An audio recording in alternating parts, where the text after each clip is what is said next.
Now over to the shocking news from our nation's capital, Ottawa. Huge thanks to Quincy and his team for all their research they put into this one. Welcome to Canada News Summaries. I'm Mike, and with me is Jane.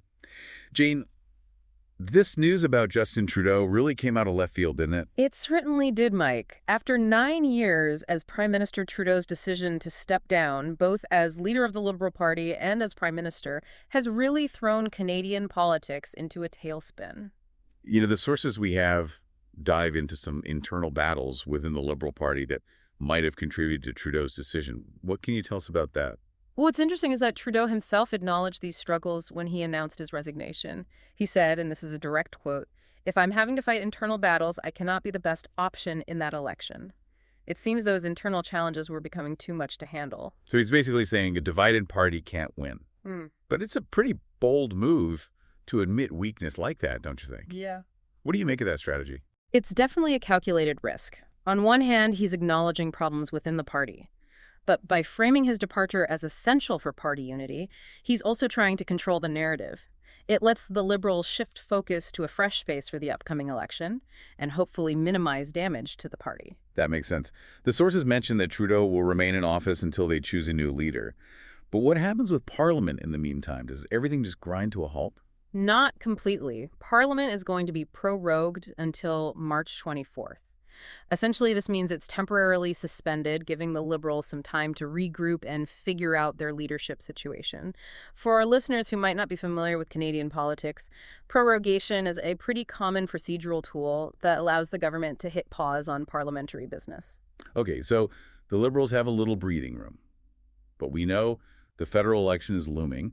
What happens if the Liberals don't have a new leader chosen by the time the election rolls around? This is where things could get really unprecedented. Canada could potentially end up with a prime minister who wasn't directly elected by the people. It would be uncharted territory for Canadian democracy. Wow, that's a pretty wild scenario to consider. So let's dive into the potential contenders vying for the Liberal leadership. Our sources highlight some pretty prominent names. Absolutely. There's a lot of talent in the running. Mark Carney, the former governor of the Bank of Canada, has a strong background in economics and finance, which could be appealing to voters concerned about the economy. Then there's François-Philippe Champagne, the current Minister of Innovation, Science and Industry. He brings a wealth of experience from various cabinet positions, including a stint as Minister of Foreign Affairs. And of course, we can't forget Chrystia Freeland. She was Deputy Prime Minister and Finance Minister, but had a pretty dramatic exit from Trudeau's cabinet, right? Yes, that's right. Freeland resigned back in December, publicly disagreeing with Trudeau's approach to handling Trump's tariff threats. Her departure was seen as a big loss for Trudeau, and many see her as a strong and capable leader in her own right. It seems like there's going to be a real showdown in the Liberal leadership race. But before we get into that too deeply, let's shift gears for a moment and talk about the other side of the aisle. If the Liberals falter, who's poised to take the reins? That would be Pierre Poilievre, the current leader of the Conservative Party. He's been steadily climbing in the polls and is considered the frontrunner if the Conservatives win the next election. That's interesting. Our sources compare Poilievre's communication style to former U.S. President Donald Trump. What are your thoughts on that comparison? Well, it's important to acknowledge the influence Trump's style of politics has had, even beyond the U.S. Poilievre has adopted some of those tactics using catchy phrases and often positioning himself as an outsider battling the elites. It's a style that resonates with a certain segment of the population. Speaking of Trump, the sources mention his proposed tariffs on Canadian goods and his sometimes contentious relationship with Trudeau. Do you think those factors played a role in Trudeau's decision to step down? How big of an impact do you think that had? It's impossible to say definitively, but international pressures, especially those coming from our closest ally, undoubtedly add a layer of complexity to domestic politics. Trump's America First agenda and his personal clashes with Trudeau certainly created challenges and likely contributed to the strain on Trudeau's leadership. And Freeland's resignation with her public dissent over the Trump tariffs probably didn't help either. Exactly. It further highlighted divisions within the Liberal Party and unintentionally perhaps put a spotlight on Freeland as a potential alternative to Trudeau's leadership style. Okay, so we have a lot on the table here. A Liberal Party in transition, a potentially heated leadership battle, a looming election, and the shadow of Trump's political legacy still lingering. Jane, what are your main takeaways from all of this? What should our listeners be focusing on? I think what's crucial to remember is that Canada is at a turning point. The political landscape is undergoing a major shift, and the choices made in the coming months will have a significant impact on the country's future. It's a lot to process for sure. If our listeners want to stay up to date on this rapidly evolving story, please follow, like, and share this podcast with others who might be interested. We'll be right back after a short break to delve deeper into the potential contenders for the Liberal leadership and what a Poilievre government might mean for Canada. It's a time of great uncertainty, but I also think it's a time of tremendous opportunity. The choices Canadians make in the next election will really set the course for the country's future. We talked about some of the likely contenders for the Liberal leadership, Carney, Champagne, Freeland. Are there any other names we should be paying attention to? Anyone else who might jump into the race? There are a couple of other potential candidates who could shake things up. Melanie Joly, the current Minister of Foreign Affairs, is one to watch. She's been a key player on the international stage, especially with the war in Ukraine, and that experience could be a real asset in these uncertain times. And then there's Dominic LeBlanc, a close ally of Trudeau and the current finance minister. He's a seasoned politician with a deep understanding of the inner workings of government. So a lot of potential contenders with different strengths and backgrounds. It'll be fascinating to see how the leadership race unfolds and what issues take center stage. But let's circle back to Pierre Poilievre for a moment. You mentioned that he's been climbing in the polls and even drew some comparisons to Donald Trump.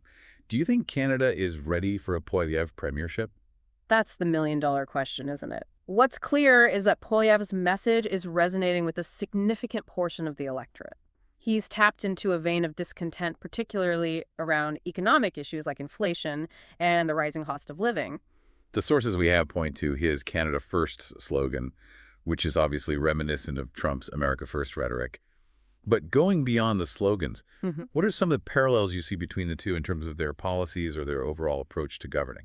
There are definitely some similarities in their approach. Both Poilievre and Trump present themselves as outsiders, as disruptors of the status quo. They've both been critical of globalization and free trade agreements, arguing that these deals haven't benefited ordinary people. And they both appeal to a sense of nostalgia, promising to return to a time when things were supposedly better.